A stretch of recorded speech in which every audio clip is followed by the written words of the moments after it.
할렐루야. 하나님의 크신 사랑이 온 세계 열방 가운데에 물이 바다 덮음같이 덮이는 놀라운 환상을 기대하는 마음으로 함께 마음을 다하여서 찬양하기 원합니다.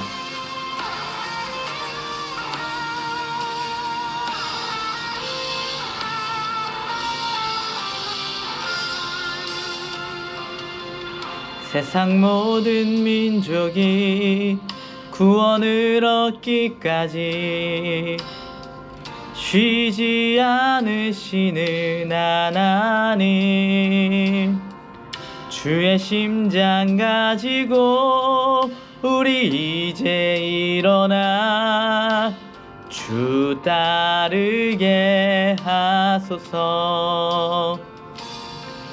세상 모든 육체가 주의 영광 보도록 우릴 부르시는 하나님, 주의 손과 발 되어 세상을 치유하며 주 섬기게 하소서. 물이 바다 덮음같이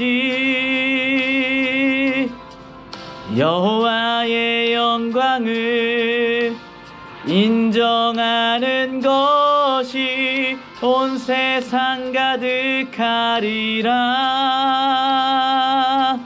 물이 바다 덮음같이, 물이 바다 덮음같이, 물이 바다 덮음같이.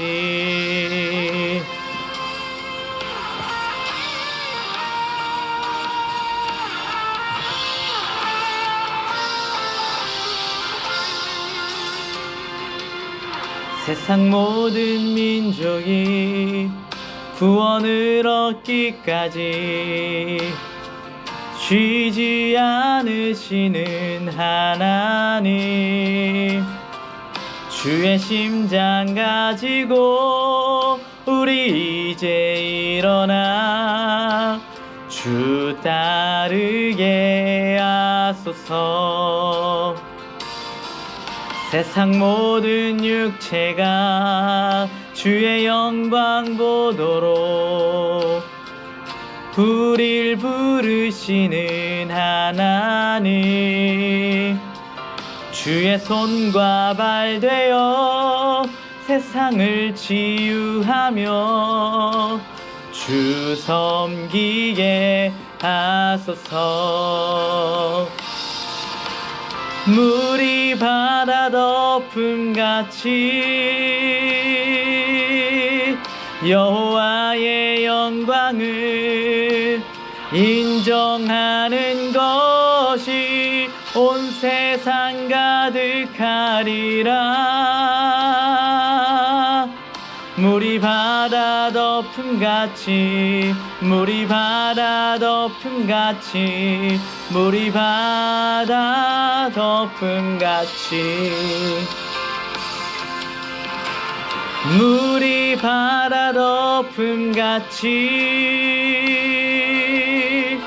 여호와의 영광을 인정하는 것이 온 세상 가득하리라.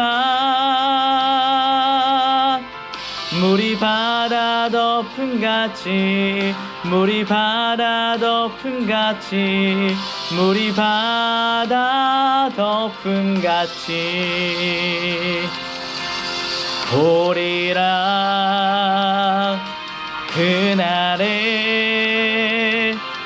주의 영광 가득한 세상, 우리는 듣게 되리. 온 세상 가득한 승리의 함성.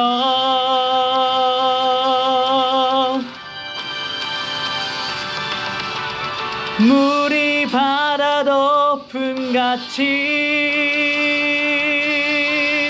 여호와의 영광을 인정하는 것이 가리라. 물이 바다 덮음같이 물이 바다 덮음같이 물이 바다 덮음같이 물이 바다 덮음같이 여호와의 영광을 인정하는 것이 온 세상 가득하리라. 물이 바다 덮음같이 물이 바다 덮음같이 물이 바다 덮음같이. 아멘 아멘. 할렐루야. 다같이 사도신경으로 신앙 고백 드리시겠습니다. 전능하사 천지를 만드신 하나님 아버지를 내가 믿사오며 그 외아들 우리 주 예수 그리스도를 믿사오니 이는 성령으로 잉태하사 동정녀 마리아에게 나시고 본디오 빌라도에게 고난을 받으사 십자가에 못 박혀 죽으시고 장사한 지 사흘 만에 죽은 자 가운데서 다시 살아나시며 하늘에 오르사 전능하신 하나님 우편에 앉아 계시다가 거기로부터 산자와 죽은 자를 심판하러 오시리라. 성령을 믿사오며 거룩한 공교회와 성도가 서로 교통하는 것과 죄를 사하여 주시는 것과 몸이 다시 사는 것과 영원히 사는 것을 믿사옵나이다. 아멘. 네, 지난주에 제가 설교하면서 야곱의 딸 이름을 막 제 마음대로 막 이렇게 불렀다 저렇게 불렀다가 그랬는데 야곱의 딸 이름은 디나죠. 이제 사과의 말씀 드리면서 오늘 설교 또 시작하도록 하겠습니다. 자, 이렇게 실수가 잦고 그렇다 보니까 죄도 많이 짓고 또 회개할 일도 참 많이 있는 것 같습니다. 그렇게 이렇게 회개를 할 때마다 생각을 하게 돼요. 하나님 참 좋으신 분이구나. 세상에 정말 수많은 사람들이 있잖아요. 저만 이렇게 죄 짓고 회개하는 게 아니라 하나님께서 그 수많은 사람들의 회개의 기도를 듣다 보면 그 죄들을 보시고 참고 용서해 주시는 것을 보면 저의 어떤 인간적인 생각으로는 이게 불가능한 일인데, 말이 안 되는 일인데, 하나님은 역시 하나님이시구나. 이렇게 좋으신 하나님 안에서 늘 평안을 누리면서 살아갔으면 좋겠습니다. 그런 저와 라이드 처치 성도님들 되시길 축복합니다. 오늘은 창세기 35장과 36장의 말씀을 살펴보도록 하겠습니다. 설교의 제목은 야곱의 이동 그리고 에서의 족보입니다. 한 가지 주제로 이렇게 딱 통일을 하면 좋겠는데 주제가 좀 나뉘어지는 것 같아요. 야곱은요, 이 세겜에서 지난주 설교 때 말씀드린 것처럼 세겜 땅에 가서 땅을 사잖아요. 땅을 우리가 살 때는 왜 사나요? 여러분들 이제 보통 대부분의 사람들은 집을 산다, 이 개념은 투자의 개념이라기보다 집을 사서 이제는 내가 이 집에 정착을 하겠다, 약간 그런 느낌으로 집을 보통 대부분을 사실 텐데 이 땅을 산다는 건 그런 거거든요. 땅에 정착하겠다, 그런 느낌으로 땅을 샀을 거예요. 그런데 이 디나 사건으로 인해서 야곱이 이제 그 땅에서 큰 위협을 이제 느끼게 되었잖아요. 야곱의 아들들이 그 땅 사람들을 막 죽임으로 인해서 이제 그 땅에서 이제 야곱의 가족들이 더 이상 머물기 어려운 상황이 됐어요. 그런 야곱의 상황을, 또 야곱의 그런 마음을 하나님께서 딱 알아차시고 신속하게 일하십니다. 창세기 35장 1절 말씀인데요. 하나님이 야곱에게 이르시되 일어나 베델로 올라가서 거기 거주하며 내가 내 형 에서의 낯을 피하여 도망하던 때에 내가 나타났던 하나님께 거기서 제단을 쌓으라 하신지라. 하나님 말씀하시죠. 일어나 베델로 올라가라. 하나님은요 야곱에게 세겜 땅을 떠나서 베델로 올라가라고 말씀하십니다. 베델로 올라가라는 말씀은요 위험한 지금 이 세겜 땅을 떠나라는 의미이기도 하지만 이제 너 지금 많이 걱정되고 염려되지. 그런데 베델을 기억해. 야곱에게 이 베델이라는 지명의 이름은요 하나님을 만난 장소거든요. 그래서 하나님이 약속을 받는 장소이기 때문에 그 이름을 들을 때마다 생각이 날 거예요. 아, 하나님 나와 함께 하시지. 하나님이 나를 지켜주시지. 그 하나님이 나를 이곳까지 다시 돌아오게 해주셨지. 그러한 약속을 기억하게 하는 말씀이었을 것입니다. 그래서 야곱이 베델로 올라가기 전에 아 그렇지 내가 하나님만 섬기기로 했었지 그 생각을 떠올리면서 신앙의 정결 운동을 펼칩니다. 집에 있는 우상들 다 가져와. 무슨 우상 기물들을 다 가져와. 그래서 다 그 세겜의 상수리 나무 아래에 다 묻어버립니다. 그 우상들 중에는 아마 라헬이 그 자기 아버지 집에서 가지고 왔었던 드라빔도 있었을 거예요. 야곱 깜짝 놀랐겠죠. 이 드라빔 그거잖아. 삼촌의 드라빔이잖아. 아, 내가 말 잘못해서 라헬을 죽일 뻔했구나. 그래서 다시 한번 생각하는 그 계기가 되지 않았을까. 내가 나를 의지한다는 거, 나의 지혜를 의지한다는 게 얼마나 부질없는가. 그렇게 나는 함부로 말하고 함부로 행동했는데 그런 나의 삶을 지켜주시고 보호해주시는 하나님이 계시구나. 정말 살아계시구나. 그것을 다시 한번 생각했을 것 같습니다. 그래서 다시 한번 확신을 가지고 하나님이 나를 지켜주시는구나. 그런 확신을 가지고 다시 한번 베델로 나아갑니다. 하나님께서는 그냥 너 혼자서 이제 베델로 가 이렇게 하신 것이 아니고 이 세겜 땅의 모든 부족들을 두렵게 하셔서 꼼짝할 수 없게 야곱을 추격할 수 없게 꼼짝할 수 없게 그들에게 두려움을 주셨습니다. 그래서 야곱이 안전하게 베델까지 갈 수 있었습니다. 이 베델에서 그 야곱의 유모인 드보라가 죽습니다. 드보라는요 그 리브가와 함께 왔었던 그 어머니인 리브가와 함께 라반의 집으로부터 왔었던 여인입니다. 성경에 리브가의 죽음은 나와 있지 않은데 이 유모의 죽음이 나와 있는 게 참 신기하거든요. 그래서 어떤 의미가 있지 않을까. 그래서 좀 생각을 해보면 아마 이런 의미이지 않을까 하는 생각이 드는 게 있는데 이제 드보라가 상징하는 야곱에게 남아 있었던 그 하란의 문화의 마지막 상징과 같은. 그래서 이제 모든 우상도 다 갖다 묻었고 우상 기물도 다 갖다 묻었고 이제 하란으로부터 그 야곱과 함께 생활했었던 그 마지막 한 사람이 세상을 떠남으로 인해서 이제 야곱의 삶에는 하란의 흔적이 남아있지 않은, 이 우상의 흔적이 아무것도 남아있지 않은 그런 상태가 되었다. 이것을 표현하기 위해서 이 유모 드보라의 죽음을 이야기한 것이 아닐까 생각을 해봅니다. 35장 9절에서 13절입니다.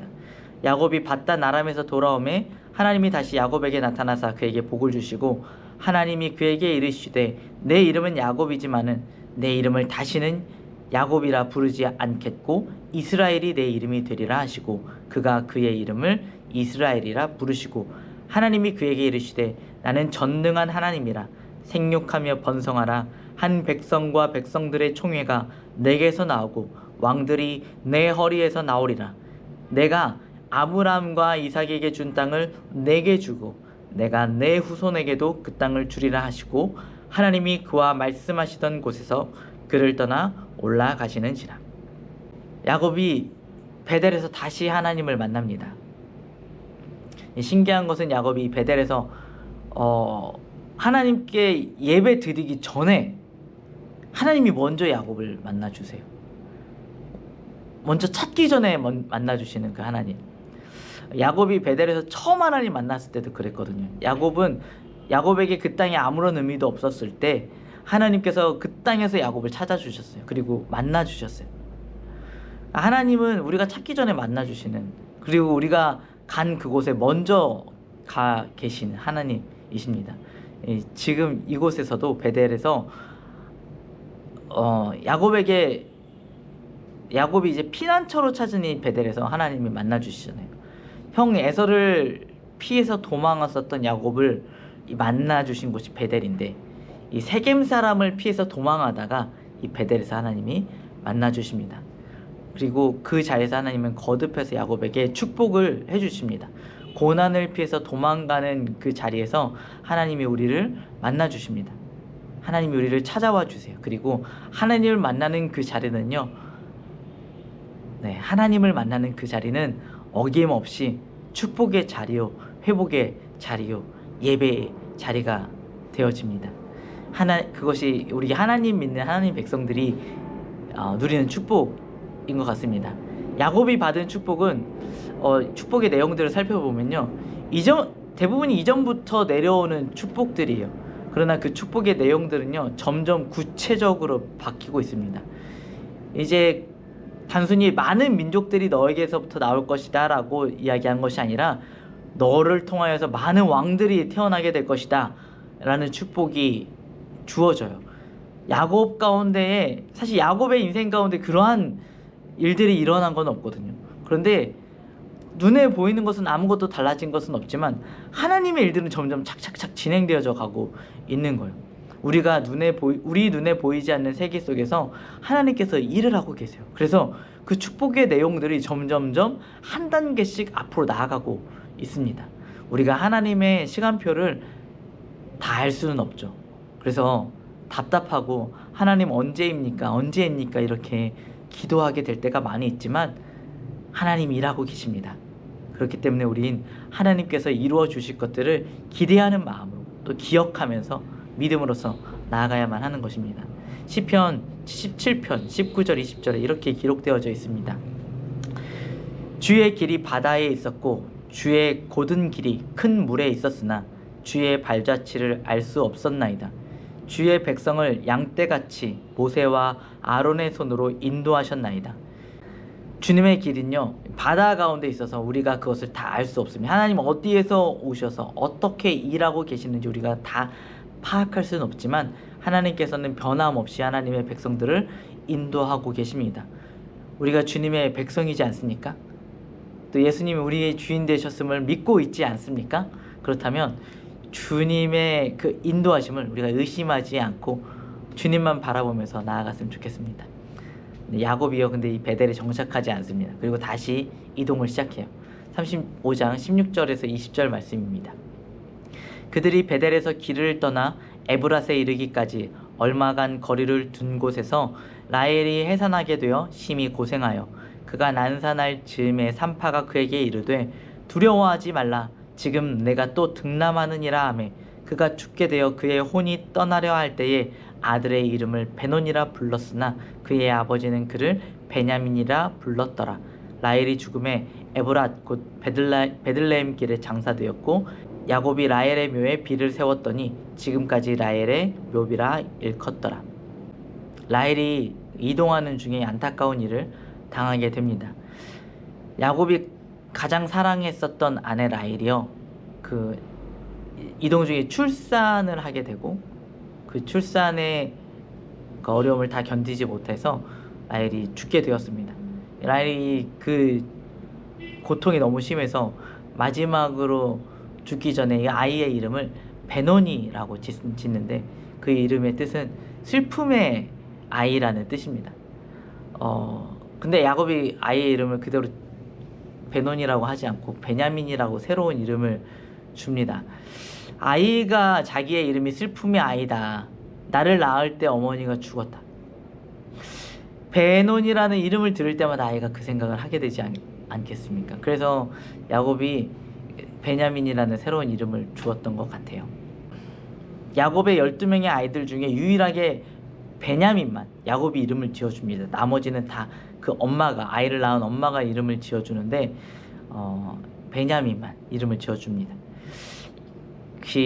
야곱이 계속해서 길을 가요. 길에서 에델 망대에서 잠시 거주하다가 아버지 이삭이 있는 헤브론에 도착을 합니다. 이 에델 망대에서 르우벤이 야곱의 첩이었던 이 빌하와 동침하는 죄를 짓죠. 야곱이 그 일을 듣고서도 아무 말도 하지 않아요. 근데 이 일에 대해서는요, 좀 나중에 이제 야곱이 이제 자녀들에게 축복 기도를 할 때 다시 한번 자세히 이야기하도록 하겠습니다. 여기서는 야곱의 침묵이 그가 이전에 일했었던 방법과는 조금 다른 방법으로, 다른 성품으로 행동하고 있구나. 자기가 나서서 뭔가를 이루어내려고 하는 모습이 아니라 기다리고 침묵하는 어떤 그런 모습들을 보이고 있다. 그래서 야곱에서 이스라엘로 바뀌어져 가고 있는 그의 모습을 이 나타난 부분이다. 이렇게 이해할 수 있을 것 같습니다. 헤브론에 도착한 그 야곱은요, 이삭과 재회를 해요. 그리고 학자들에 따라서 다르지만 가장 길게 보는 사람은 20년도 넘게 이삭과 함께 시간을 보냈을 것이다. 그리고 180세가 되어서 이삭이 세상을 떠나자 장례를 치르는데요. 그냥 야곱 혼자서 이삭의 장례를 치르는 게 아니고요. 오랫동안 아마 소식을 나누지 않고 떨어져서 살았었던 에서가 같이 참여를 합니다. 35장 29절 말씀입니다. 이삭이 나이가 많고 늙어 기운이 다함에 죽어 자기 열조에게로 돌아가니 그의 아들 에서와 야곱이 그를 장사하였더라. 모세가 성경을 기록할 때에 그런 의미를 가지고 기록을 했는지는 잘 모르겠지만, 한 번도 저도 이렇게 생각해 본 적이 없기는 하지만, 이 말씀을 읽으면서요, 야곱과 에서가 이삭의 죽음으로 인해서 이렇게 한자리에 모인 이 장면이 예수님의 죽음처럼 느껴졌어요. 이 언약 안의 백성과 언약 밖의 백성이 이삭이라는 한 사람의 죽음을 통해서 한 자리에 모이게 되는 것. 이 장면이 예수님의 죽음으로 인해서 유대인과 이방인들이 한 하나님 앞에 모이게 되는 것을 좀 그런 상상이 되어졌어요. 그래서 이번에 창세기 36장을 말씀 준비하면서 읽을 때에는 이 에서의 족보의 이야기가 좀 색다르게 읽혀졌습니다. 36장 1절만 읽어보도록 하겠습니다. 에서 곧 에돔의 족보는 이러하니라. 에돔의 족보가 이제 36장에 쭉 나오고, 또 에돔 족속의 족장들과 또 왕들의 명단이 쭉 기록이 되어지는 게 36장입니다. 사실 족보를 우리가 읽을 때에는 어떻게 읽어야 되나 하는 그런 의문들을 가질 때가 많이 있어요. 사실 재미없잖아요. 우리한테는 족보가 정말 의미 없는 딴 세상 사람들의 이름을 열거한 것처럼 느껴질 때가 많이 있어요. 그나마 이스라엘 민족의 족보의 이름들을 읽다 보면 우리에게 익숙한 이름들도 나오고, 또 그 사람의 어떤 특정한 사람들은 그 삶의 이야기가 성경에 기록된 부분도 있기 때문에 그런 게 연상이 되면서 그래도 좀 묵상이 되는 부분이 있는데, 이 에서의 자손의 어떤 이름들은 한 번도 들어본 적도 없고, 그 사람이 어떻게 살았는지도 알 수도 없고, 이걸 왜 읽어야 되지, 어떻게 읽어야 되지, 이런 고민들이 될 때가 있는 것 같은데요.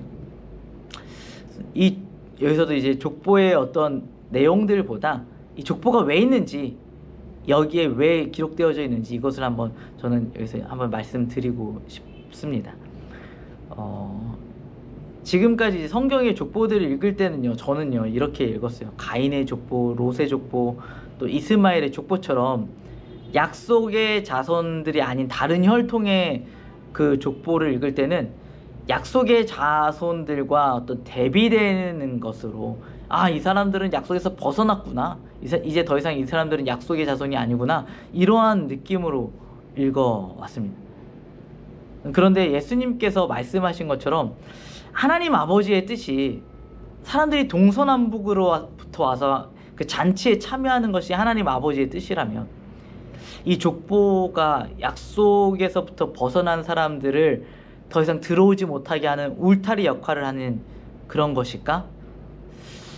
그것이 아니지 않을까, 그런 생각을 해봤어요. 오히려 울타리 밖으로 저 사람들이 나갔지만 저 사람들도 잊지 말아라, 저 사람들도 아브라함의 자손이다 라고 기억하라는 것처럼 느껴졌어요. 에서도 이삭의 자손이야, 잊지 말아야 돼, 이렇게요. 하나님께서 에서를 통해서도요 수많은 민족들이 나오게 했습니다. 족장들과 왕들이 나오게 했어요. 우리가 그것들을 잊지 않았으면 좋겠어요. 이 족보가 있었기 때문에 우리도요 하나님의 자녀가 될 수 있었던 것 같아요. 우리도요 유대인이 아니잖아요. 하나님의 우리가 지금 교회를 다니고 하나님을 믿고 있으니까 아 나는 언약의 백성이지 약속의 백성이지 이러한 생각을 은연중에 하게 되는데 성경이 기록한 사실 진짜 엄밀한 의미의 그 약속의 백성은 유대인들이거든요. 우리들은 다 언약밖의 백성들이고 이방인들이고 또 구원에서 멀어진 사람들이었는데 하나님의 은혜로 인해서 우리가 다시 기억되어지고 부름받아서 하나님의 자녀가 되어진 거잖아요. 그 은혜를 우리가 잊지 않았으면 좋겠어요. 그런데 어느 순간부터 우리도 선 밖에 있었던 사람들인데 어느 순간 우리도 선을 긋고 있는 모습이 있는 것 같아요. 누군가에겐 선을 긋고 있어요. 아, 저 사람은 아닌 것 같아. 저 사람은 구원받을 수 없을 것 같아. 그렇게까지는 명확하게 생각하지 않을지 모르겠지만 그 사람이 구원받는 장면을 상상도 하지 못하는 어떤 뉴스에 나오는 흉악범들을 바라보면서 아, 저 사람도 예수님 믿으면 구원받을 텐데 이런 생각을 우리가 잘 하지는 못하게 되는 것 같아요. 저렇게 수준 낮은 사람이, 저렇게 죄를 많이 지은 사람이 그런 마음들이 나의 마음 깊숙한 곳에 있을 수 있을 것 같아요. 근데 잊지 않았으면 좋겠습니다. 우리도 울타리 밖에 있었던 사람들이라는 것을 잊지 않았으면 좋겠어요. 내 안에 복음 전파를 방해하는, 선교를 방해하는 어떤 울타리가 있다라면 그것들을 허물어야 합니다. 이 어떤 경계선이 있다라면요, 여러분들이 생각하는 그 경계선은 사실은 경계선이 아니고요, 이정표, 하나님께서 말씀하시는 이정표라고 생각하시면 더 좋지 않을까. 하나님께서 그래, 그 사람들을 저 멀리 있잖아. 그때 네가 기억하고 있어. 저 사람들이 저 멀리 있다고 네가 기억하고 있어. 그러니까 네가 가서 그 사람들에게 복음을 전해 라고 하나님께서 생각나게 하시는 그러한 사람들이지 않을까. 그리고 그 사람들이 저와 여러분들에게 주어진 선교지, 그 땅끝이라는 사실을 우리가 기억했으면 좋겠습니다. 네, 기도하겠습니다. 하나님 감사합니다. 하나님,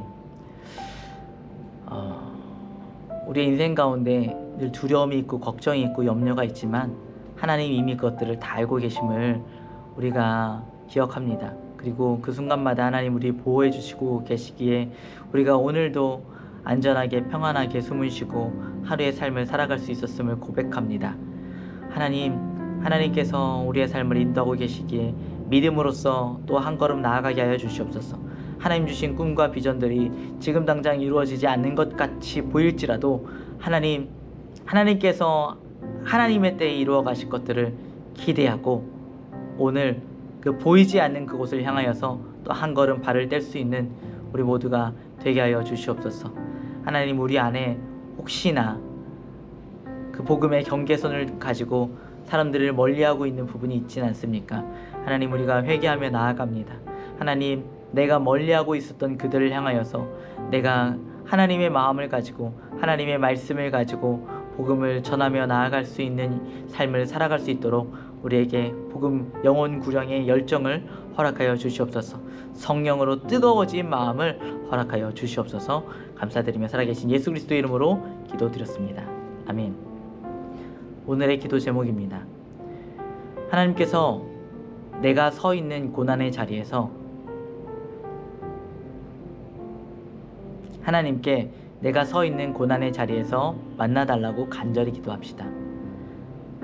하나님께서 주신 비전이 하나님의 시간표를 따라 성취되고 있음을 믿고 한 걸음 더 나아갈 수 있는 힘을 달라고 기도합시다. 내 안에 선교에 대한 경계선이 있다면 회개하고 오히려 그곳을 내게 주신 땅끝으로 삼고 중보하며 기도합시다. 기도하겠습니다.